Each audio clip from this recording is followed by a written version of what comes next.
네, 우리 하나님 말씀 시편 121편 1절로 2절 말씀입니다.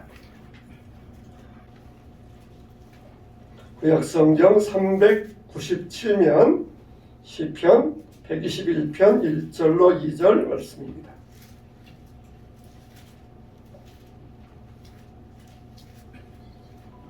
네, 찾으신 줄 알고 우리 한 목소리로 읽겠습니다. 다 같이 시작. 내가 산을 향하여 눈을 들리라. 나의 도움이 어디서 올까? 나의 도움은 천지를 지으신 여호와에게서로다. 아멘. 자, 말씀의 제목 따라서 합시다. 믿음으로 바라봄. 믿음으로 바라봄. 네, 봄이 멀지 않았어요. 2월달이고 봄이 멀지 않았습니다. 신앙이라고 하는 것은 뭐냐?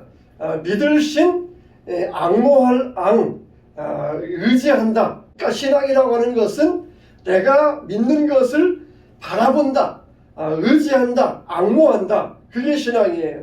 그러니까 참 신앙은 내가 믿는 하나님을 온전히 바라보는 것. 이게 참 신앙입니다. 그렇지 아니하고 가짜 신앙은 자꾸 이거 보고 저거 보고 세상 바라보고 물질 바라보고 사람 바라보고 두리번 하는 것은 가짜 신앙이라는 것입니다. 우리는 정말 신앙인 그 말 자체처럼 세상에 우리가 다른 것들 두리번거리지 말고 오직 믿음으로 하나님만 바라보아야 될 줄로 믿습니다. 우리가 성경에 시편이 150편이 있는데 성도들이 제1번으로 좋아하는 시편이 시편 23편이에요. 두 번째로 좋아하는 시편은 뭘까요? 시편 121편, 오늘 말씀이에요. 세 번째로 좋아하는 것은 시편 1편 혹은 시편 18편입니다. 복 있는 사람은 악인의 꾀를 쫓지 아니하고, 이런 말씀들을 사람들이 대개 다 공통적으로 좋아하는 시편의 말씀입니다. 오늘 이 말씀은 우리가 성도들이 두 번째로 좋아하는 시편의 말씀인데, 그 이유가 뭐냐? 우리가 살다 보면은 환난과 역경이 있어요. 그럴 때 우리에게는 도움이 없습니다. 어려움 당하는데 도움 얻을 길이 없습니다. 사람을 믿어볼까 했는데 사람은 믿을 게 안 돼요. 사람에게 배신을 당하고 사람에게 뒤통수를 당합니다. 그런데 성경은 뭐라고 말씀하십니까? 우리의 도움은 오직 누구밖에 없다? 하나님밖에 없다는 것이에요. 우리를 도우실 분은 오직 하나님밖에 없다는 것입니다. 세상에 살면서 어려움 없이 항상 평탄한 사람은 누가 있겠습니까? 때로는 정말 우리가 어려움을 당할 때가 있는데, 그때 사람 바라보면은 다 배신당하지만 하나님 보면은 하나님은 우리의 영원한 도움이 되신다. 그래서 사람들은 이 시편 121편 말씀을 굉장히 좋아합니다. 하나님이 우리의 도움이 되어 주신다는 것이에요. 그래서 하나님이 때로는 우리를 광야로 이끄실 때가 있습니다. 이 광야라고 하는 것은 도움이 없는 곳입니다. 사방을 아무리 둘러보아도 도움을 줄 만한 것은 아무것도 없는 것이에요. 그래서 어떻게 하십니까? 사방을 둘러보아도 도움받을 게 없으니까 결국 어떻게 해요? 하늘을 바라보게 하십니다. 여기 봐도 도움받을 데 없고 저기 봐도 없으니까 결국은 하늘을 바라보게 하시면서 하나님을 바라보게 하시는 거예요. 이게 바로 광야의 특성입니다. 신앙은 이와 같이 믿음을 가지고 눈을 드는 것이에요. 여기저기 뚫레뚫레 쳐다보지 말고 오직 하나님만 바라보라는 것입니다. 오직 주만 바라볼지라. 그래서 광야에서는 도움이 없지만 눈을 들어서 하나님 바라볼 때 생명을 주시고 능력을 주신다는 것입니다. 정말 광야에서는 아무런 도움될 만한 것들이 없어요. 하나님께서 하늘에서 만나 내려주시고 바위에서 물을 내려주시고, 그리고 낮에는 더우니까 구름 기둥으로 시원하게 하시고 밤에는 추우니까 불 기둥으로 따뜻하게 하시고, 이러면서 모든 것을 다 도와주셨던 것입니다. 도움이 하나도 없는 광야에서 눈을 들어 하나님을 바라보았더니 도움을 주시더라는 것이에요. 우리가 정말 여러분 가운데도 원치 아니하게 지금 광야를 지내고 있는 사람들이 있습니까? 딱 하나, 하나님이 우리에게 원하시는 것이 있어요. 뭡니까? 눈을 들어 하늘을 바라보아라. 눈을 들어 하나님을 바라보아라. 이게 하나, 딱 하나, 하나님이 우리에게 원하시는 것이에요. 오늘 말씀 보니까 내가 산을 향하여 눈을 들이라 나의 도움이 어디서 올꼬. 여기서 산이라고 하는 것은 예루살렘을 이야기합니다. 시온산을 이야기해요. 시온산은 해발 약 800m 정도의 산입니다. 그러니까 육신의 눈으로는 하나님을 볼 수가 없어요. 그래서 육신의 눈으로 볼 수 있는 것이 뭐냐? 시온산에 있는 예루살렘 성전입니다. 우리가 눈을 들어서 교회를 바라보아야 됩니다. 우리 눈으로는 하나님을 볼 수가 없어요. 그러나 눈을 들어서 교회를 생각하면서 교회를 상상할 때 그게 바로 하나님과 연결되는 통로인 것입니다. 내가 눈을 들어 산을 보았다. 자, 시온산 예루살렘 성전 거기를 바라보니 나의 도움이 어디서 올까? 나의 도움은 오직 천지를 지으신 여호와에게서로다. 눈을 들어 산을 바라보았더니 거기에서 정말 나의 도움이 어디서 오는가? 하나님이 나의 진정한 도움이시라는 것을 알게 되었다는 것이에요. 우리는 하나님의 임재가 있는 예루살렘 성전, 하나님의 임재가 있는 이 교회에서 하나님을 바라볼 수 있어야 됩니다.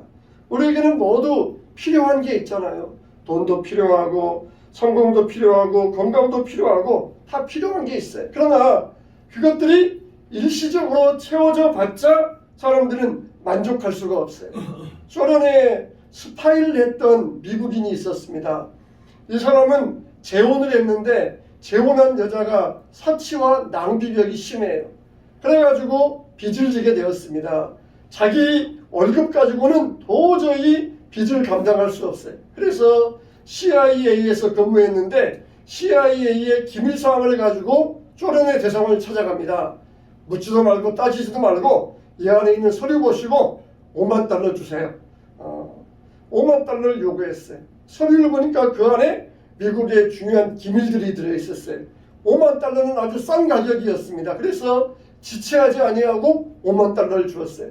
그렇게 돈을 받고 보니까 돈에 대해서 더 욕심이 생겨요. 이번 빚만 갚으면 5만 달러 가지면 빚을 갚으니까 빚만 갚으면 나는 이제 한 숨통이 트이고 어려움이 없을 것이다. 그렇게 생각했는데 빚을 갚고 나니까 또 필요가 생겨요. 그래서 또 기밀 넘기고 또 기밀 넘기고 그래가지고 우리 돈으로 무려 350억 원 정도의 기밀을 넘겼어요. 그것 때문에 미국의 첩보원들이 10명이 그것 때문에 죽었어요. 25명이 체포되었습니다. 이 사람은 그 돈을 가지고 사치했습니다. 좋은 집 사고 좋은 차 타고 여행 다니고 좋은 데 음식 먹고 옷을 입어도 최고급 원단으로 최고급의 옷을 입고 그러면서 온갖 사치를 다 하고 다녔어요. 그러면은 만족하느냐? 거기에서 또 만족 못하고 계속해서 역시 기밀을 팔아넘기다가 결국은 미국에 체포되어 가지고 종신형을 받고 그리고 감옥에서 죽고 말았어요. 사람은 필요를 채워주면은 만족이 없습니다. 좋은 집을 사면은 나는 내 인생 행복하고 만족할 것이다. 그렇지만은 집을 사봤자 1년 지나면은 만족한다는 사람은 아무도 없어요. 세상은 이와 같이 우리에게 더 요구하는 것이 세상의 요구예요. 재벌들에게 가서 물어보십시오. 지금 당신의 재산으로 만족하십니까? 그러면은 조금만 더 모았으면 좋겠습니다. 이게 재벌들의 심리고 모든 사람들의 심리예요. 아무리 좋은 것으로 채워봐도 만족하는 게 없는 것이 사람들의 심리입니다. 그런데 또 사람들은 어떻습니까? 자기가 진짜 뭘 필요하는지 모른다는 게 사람들의 마음이에요. 내가 정말 뭐가 필요한지, 내 인생에서 내가 무엇이 필요한지 그걸 알아야 되는데 그걸 알지 못하고 엉뚱한 것만 추구하는 것이에요. 지금 내 몸은 예를 들어서 산성의 음식을 필요로 하는데 자꾸 나는 알칼리성의 음식만 섭취하려고 그래요. 내 몸이 진짜 필요로 하는 것을 모르고 있어요. 나는 단백질이 필요한데 단백질을 안 먹고 탄수화물만 섭취하고 있어요. 그러면은 몸의 균형이 깨어져 버리는 것입니다. 우리 인생도 마찬가지예요. 진정으로 자기에게 뭐가 필요한 줄을 사람들은 알지 못합니다. 그런데 광야는 나의 필요를 채워주는 것이에요. 정말 애굽에서 살 때에는 좋은 집, 보석 그런 게 좋은 줄 알았는데 광야에 와보니까 정말 음식 하나 그리고 물 한 잔 이게 절실히 필요하다는 것을 깨닫고 정말 나에게 필요한 것은 하나님이구나.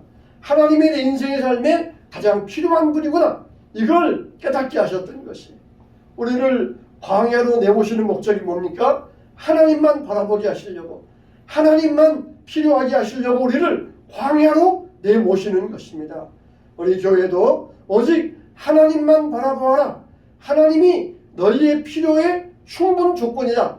이걸 우리에게 깨닫게 하시는 것이에요. 우리 같으면은 건물도 있고 사람도 더 많이 모이고 재정도 더 많이 있으면은 걱정할 게 없고 교회로서 좋겠다 생각을 하지만 하나님은 그거 다 쓸데없다. 오직 나만 필요하다. 오직 나만 너희와 함께 있으면은 너희는 모든 게 다 충분하다. 그래서 그리스도인들은 관광객이 아니라 순례객이다. 그런 말이 있어요. 관광객은 어떻습니까? 가다가 그냥 구경하고 싶으면 구경하고 놀고 싶으면 놀고 그게 관광객이에요. 관광객은 목적이 없습니다. 그러나 순례객은 목적이 있어요. 분명한 목표가 있습니다. 내가 저길 가서 방문하고 기도하고 와야 되겠다. 이런 목표가 있는 게 순례자의 삶이에요. 그래서 순례자는 필요를 채우려고 만족하는 것이 아니라 목적을 발견하기 위해서 노력하는 사람이 순례자들이에요. 자, 그러면 오늘 이 말씀을 우리가 해서 두 가지 말씀을 나눠보도록 하겠습니다. 첫째는 우리는 시편 121편 말씀을 통하여서 기도해야 된다는 것이에요. 이 말씀을 붙들고 기도해야 됩니다. 시편은 우리 인생의 모든 경험, 감정이 포함되어 있는 그런 말씀이에요. 그래서 시편은 우리 인생의 모든 심리적인 것을 가장 잘 묘사해주고 있습니다. 힘들 때, 어려울 때, 흔들릴 때 이것들을 시편은 가장 잘 묘사해주고 있어요. 사람이 힘든 게 감정 때문에 흔들리잖아요. 기분 나빠서 감정 때문에 사람 사이가 틀어지기도 하고 감정 때문에 넘어지고 감정 때문에 흔들립니다. 그런데 우리가 흔들리지 않은 믿음을 얻는 게 뭐냐? 바로 기도라는 거예요. 이기는 힘으로 사용하는 게 기도라는 것입니다. 시편 121편의 연관에서 중요한 인물인데 누구냐면은 리빙스턴 선교사입니다. 영국의 선교사였던 리빙스턴이 있어요. 이분은 1848년도에 영국에서 아프리카로 선교사로 파송되었습니다. 그 당시에 1848년에 아프리카로 간다는 것은 이건 정말 전대미문에 전혀 알 수 없는 그런 길을 가는 것이에요. 마치 지금 같으면 달나라 가는 것과 마찬가지입니다. 그 정도로 그 당시에 1848년에 아프리카는 전혀 서방 세계에 알려지지 아니하였던 그런 나라였습니다. 근데 그런 곳으로 선교를 떠난다니까 가장 걱정한 분이 누구냐? 아버지예요. 아버지가 아들 걱정하면서 아들이 선교사로 떠나기 전날 밤 아들과 함께 가정예배를 드립니다. 그러면서 시편 121편을 가지고 말씀을 전합니다. 너는 앞으로 이제 아프리카에 들어가면은 어떤 일을 당하는지 아무도 모른다. 그때가 되면은 나도 너를 도와줄 수 없다. 그리고 이 시편이 너에게 힘이 되어주길 바란다. 그러면서 시편을 읽어주면서 아들을 격려했어요. 그래서 별명이 붙었어요. 시편 121편 리빙스턴 시편이라고 하는 별명이 붙었습니다. 가서 아프리카에 가서 어떤 상황을 만나고 아무도 도움받을 상황이 없는 그런 때라 할지라도 이 시편 말씀을 네가 묻고 답해라. 이 시편 말씀 의지해서 이 말씀 붙들고 너는 가서 살아야 된다. 몇 년 후에 장모님에게서 편지가 왔는데 장모님의 말씀도 같은 말씀이었어요. 자네를 위해서 내가 항상 시편 121편을 붙들고 기도하고 있다네. 그래서 시편 121편 말씀이 유행이 되었습니다. 그 당시에 세계 1차 대전, 2차 대전이 터졌는데 아버지가 자녀들을 군대에 내보내면서 자녀들에게 아들들에게 시편 121편 말씀을 읽어주면서 이 말씀으로 승리해라. 그러면서 그 뒤로 100년 동안 시편 121편이 유행했던 적이 있었습니다. 우리가 이 말씀을 기도로 사용해야 돼요. 기도 없이는 우리는 긴 순종은 불가능합니다. 순종하기 위해서 시편 121편은 강력한 능력이 되는 것이에요. 두 번째로 우리는 이 시편 121편 말씀에서 강력한 위로를 얻어야 됩니다. 시편 121편 보면은 1절과 2절 보면은 1인칭으로 나옵니다. 내가 산을 향하여 눈을 들이라 나의 도움이 어디서 올까? 근데 3절로 8절에서는 2인칭으로 나옵니다. 여호와께서 너를 실족하지 아니하게 하시며 너를 지키시는 이가 졸지 아니하시리로다. 같은 사람인데 어떤 때는 1인칭 썼다가 어떤 때는 2인칭 썼다가 이렇게 왔다 갔다 해요. 왜 그러느냐? 이것은 격려와 위로가 되기 위한 하나님의 말씀이라는 것입니다. 격려하고 위로해 주기 위하여서. 내 영혼아, 그러면서 독백하는 말씀처럼 하나님은 눈을 들어 보아라. 졸지도 아니하시고 주무시지도 아니하시는 하나님께서 너를 지켜주신다. 너를 지켜주신다.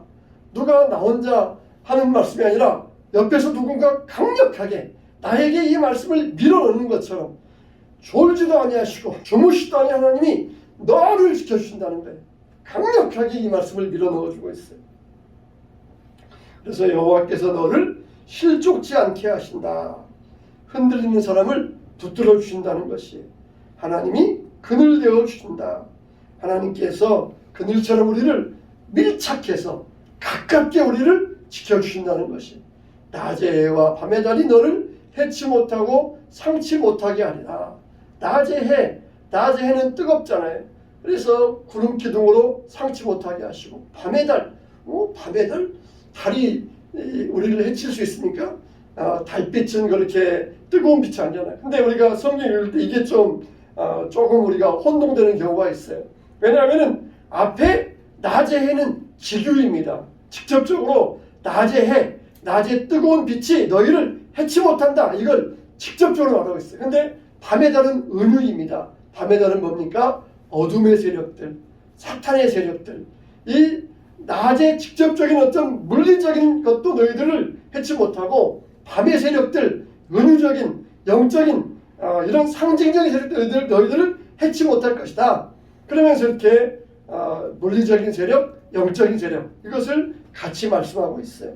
우리는 어떤 경우에도 낮의 해와 같이 어떤 물리적인 힘도 밤의 달과 같이 영적인 힘도 우리를 해치 못할 것입니다. 눈을 들어 바라보아라. 세상의 모든 세력이 너를 해칠 수 없다. 이 모든 일에 우리를 사랑하시는 이로 말미암아 너희가 넉넉히 이긴다는 것입니다. 우리가 유다서 24절 보면은 네 가지가 나옵니다. 예수님께서 우리를 위하여 첫째는 능히 너희를 보호해 주신다는 것이에요. 우리를 보호해 주신다. 둘째는 거침이 없게 하시고, 셋째는 흠이 없게 하시고, 넷째는 기쁨으로 서게 하신다. 그래서 우리의 소망은 오직 예수님뿐이다. 이걸 우리에게 알려주고 있어요. 사랑하는 성도 여러분, 믿음으로 바라보시기 바랍니다. 우리 신앙은 정말 믿음으로 무엇을 바라보느냐, 그게 참신앙과 거짓신앙의 기준인 것입니다. 믿음으로, 언제나 믿음으로 하나님을 바라볼 때 선지를 주신 여호와께서 우리를 도와주실 줄로 믿습니다. 우리를 흔들리지 않게 하여 주실 줄로 믿습니다. 신앙은 믿음으로 바라보는 것이에요. 아주 쉽습니다. 간단합니다. 믿음으로 바라보는 것이 신앙이다. 믿음으로 바라보자. 어떤 환난과 문제 가운데서도 믿음으로 바라보자. 믿음으로 바라보는 것이 신앙이다.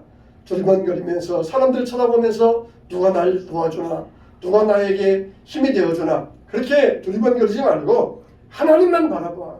하나님 바라보면은 하나님께서 너의 도움 되어주시고 그늘 되어주시고 필요한 것 채워주시고 도움될 일을 우리에게 공급하여 주신다는 것입니다.